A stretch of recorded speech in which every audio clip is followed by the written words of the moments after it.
Jacob dwelt in the land wherein his father was a stranger, in the land of Canaan. These are the generations of Jacob. Joseph, being 17 years old, was feeding the flock with his brethren, and the land was with the sons of Bilhah, and with the sons of Zilpah, his father's wives. And Joseph brought unto his father their evil report. Now Israel loved Joseph more than all his children, because he was the son of his old age, and he made him a coat of many colors. And when his brethren saw that their father loved him more than all his brethren, they hated him, and could not speak peaceably unto him. And Joseph dreamed a dream, and he told it his brethren, and they hated him yet the more. And he said unto them, Hear, I pray you, this dream which I have dreamed. For behold, we were binding sheaves in the field, and lo, my sheaf arose, and also stood upright, and behold, your sheaf stood round about, and made obeisance to my sheaf. And his brethren said unto him, Shalt thou indeed reign over us? Or shalt thou indeed have dominion over us? And they hated him yet the more for his dreams, and for his words.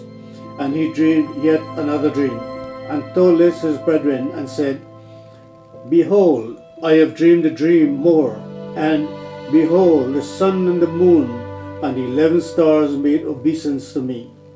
And he told it to his father and to his brethren, and his father rebuked him, and said unto him, What is this dream that thou hast dreamed?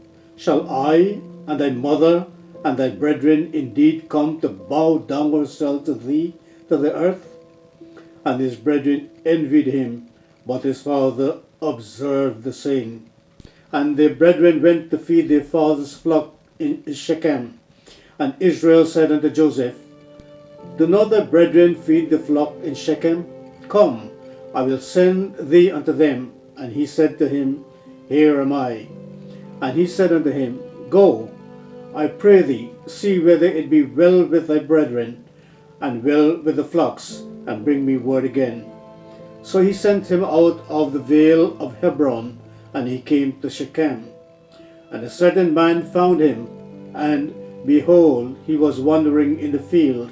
And the man asked him, saying, What seekest thou? And he said, I seek my brethren. Tell me, I pray thee, where they feed their flocks.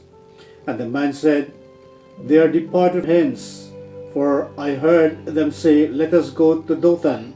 And Joseph went after his brethren, and found them in Dothan. And when they saw him afar off, even before he came near unto them, they conspired against him to slay him.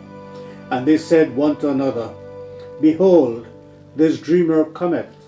Come now, therefore, let us slay him, and cast him into some pit, and we shall say, Some evil beast hath devoured him, and we shall see what will become of his dreams. And Reuben heard it, and he delivered him out of their hands, and said, Let us not kill him. And Reuben said unto them, Shed no blood, but cast him into this pit that is in the wilderness, and lay no hand upon him, that he might rid him out of their hands, to deliver him to his father again. And it came to pass, when Joseph was come unto his brethren, that they stripped Joseph out of his coat of many colors that was on him. And they took him, and cast him into a pit, and the pit was empty, there was no water in it. And they sat down to eat bread, and lifted up their eyes, and looked, and behold, a company of Ishmaelites came from Gilead, with their camels, bearing spicery, and balm, and myrrh, going to carry it down to Egypt. And Judah said unto the brethren, What profit is it, if we slay our brother, and conceal his blood? Come, let us sell him to the Ishmaelites, and let not our hand be upon him, for he is our brother and our flesh.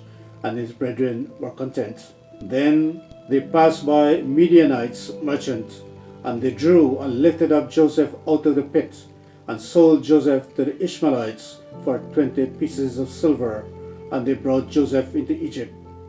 And Reuben returned unto the pit, And behold, Joseph was not in the pit, and he rent his clothes, and he returned unto his brethren, and said, The child is not, and I, whither shall I go? And they took Joseph's coat, and killed the kid of the goats, and dipped the coat in the blood. And they sent the coat of many colors, and they brought it to their father, and said, This have we found. Know now whether it be thy son's coat or no? And he knew it, and said, It is my son's coat. An evil beast hath devoured him. Joseph is without doubt rent in pieces. And Jacob rent his clothes, and put sackcloth upon his loins, and mourned for his son many days. And all his sons and all his daughters rose up to comfort him, but he refused to be comforted. And he said, For I will go down into the grave unto my son mourning. Thus his father wept for him. And the Midianites sold him into Egypt, unto Potiphar, an officer of Pharaohs, and captain of the guard.